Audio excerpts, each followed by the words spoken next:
I support functional, healthy, heterosexual poly relationships over infidelity, broken homes, dysfunctional marriages and families, low marital rates, and high divorce rates. My name is Asha Sekhmet, and I am a spiritual educator, Tantra practitioner, fashion designer, and oracle. What I'm going to talk about today is since opening my platform and sharing about my journey with a Grand Trine life system, I've had many people reach out to me about attempting to practice the poly lifestyle, and we're noticing a pattern. The two primary challenges that we've noticed is overcoming jealousy between the women and one of the women sabotaging the relationship that ultimately results in a relationship not working out. In my personal experience with experimenting with poly, when I had the opportunity, I took the chance to do it because I wanted to grow. What was evident was that we both had feelings of jealousy. It is a normal human emotion. I was jealous of her because my partner was going through the honeymoon phase with her. And when we would all be together, he would look at her in the way that he used to look at me when we first got together. So that bothered me, right? They were going through a honeymoon phase. But that's normal to have feelings come up, right? Jealousy is a normal human emotion. And then she told me that she was jealous when we spent time together because she thought I was a more likable person and she thought I was prettier than her, which was weird to me when we both talked about it because I'm like, I thought she was very attractive. And so I just want to mention that when you see this happen, it's normal. Okay, that's normal.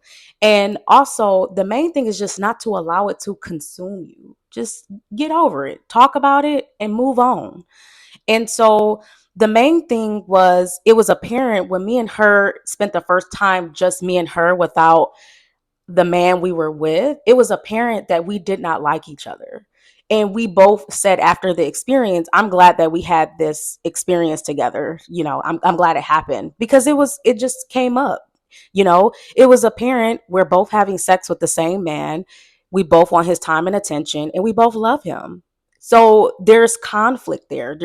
We don't know what this is like. This is different, right? So there's feelings and things coming up, and we talked about it, and it was very apparent we did not like each other. And that's okay. That's okay to start like that. You have to get to know each other. We didn't know each other. All we knew was just that we love this man. We were having sex with the same man, and we want to share his time and his attention together, right? So you have to really build a relationship with a woman, right? So poly is really formed around women. Like, it really is. The relationship with the women is so important. Otherwise, it will not work, right? So we get into the other problem that people are saying that they're having is that one of the women are just saying like, okay, I want all of his time and attention, and I don't want to do this, right? So they're not truly trying to embody the poly lifestyle, right?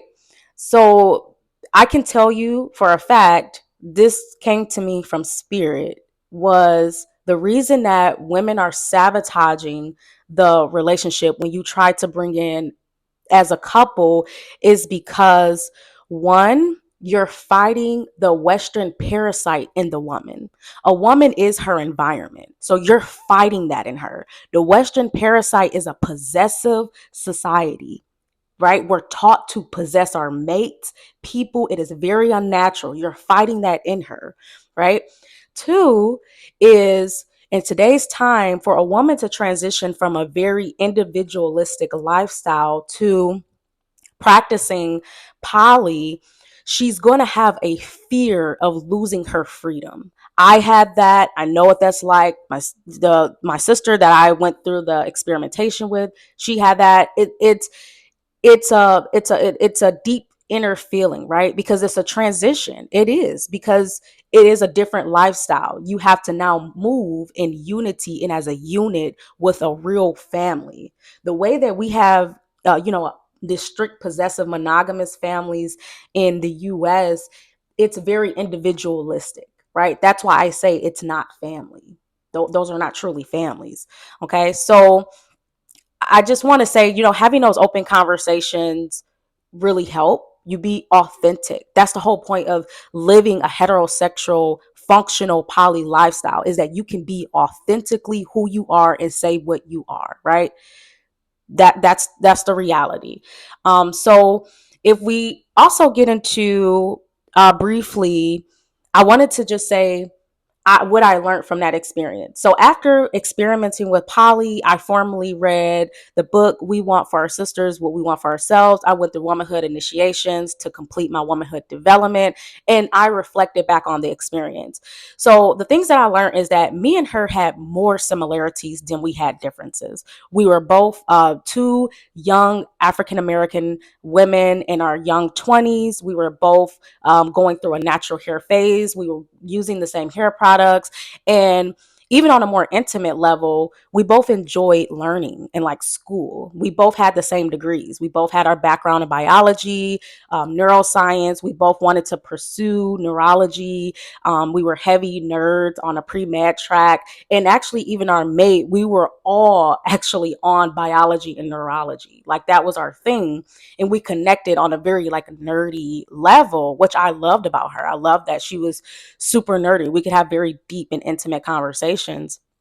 And also, I learned in that experience, I was so focused on the three of us, and she was really trying to build a relationship with me. She's like, I really want to know who you are outside of this. And then it kind of opened my eyes more to learning like, okay, she's really like my mirror. She's really like my reflection. There were so many subtle things that I noticed, and I'm like, wow, like I would see myself through her. And so there's a beauty to it. That's another part of why when I learned this information, I'm like, oh, okay, it makes sense why poly works better for people of African descent. It's different. It is a cultural difference. I swear. When I went through it, it just clicked. And so I want to mention, so in the book, Dr. Patricia Dixon Spear, she talks about African American women who actually practice this lifestyle as a marriage, and how to overcome jealousy. So they give like solutions on what they do. The main thing that they talk about in this section of the book is you really need to put yourself in your sister's shoes. Right. And that really clicked to me because during that experimentation, I actually had to do that. Like, it just, me and my partner had like a time where we were just kind of talking about some things, and he mentioned that he's like, she's depressed. And when we were together, I did feel that in her heart, like I like the sadness. And then when she talked about him, I saw how happy that made her. Right. So when we look at, okay, I don't have a good relationship with my blood family. I feel very distant from them. I don't even feel like family to them. I just tolerate it because that's all I know as family. But when we're together, when she's with him, this is the happiest that I am, or this is the happiest I am. So this is really our family. So that's really what it felt like. And so I had to really put myself in her shoes. I'm like, wow, like it really takes a higher woman to see that. Like, this is how he makes her feel. She's happy when she's around him, and then she was sad before, that's, I want my sister happy. I don't want her sad, because I know that comes back to me, right? My sister pain is my pain. Her joy is my joy, right? So women need to put themselves in each other's shoes.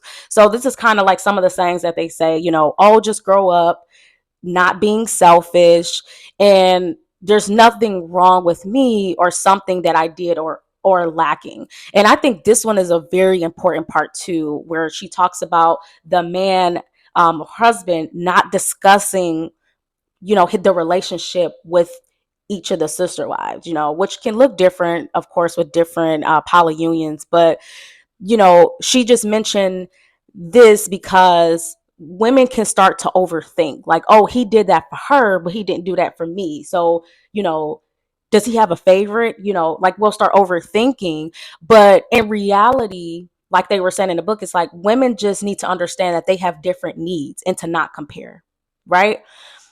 I found that me and her had more similarities than differences, but the parts where we were different, we balanced each other. The last thing I want to say is for this to ultimately be successful, you really have to embody wanting for your sisters what you want for yourself. You have to put the community needs first, and then your needs will be met. One person cannot provide you all your needs.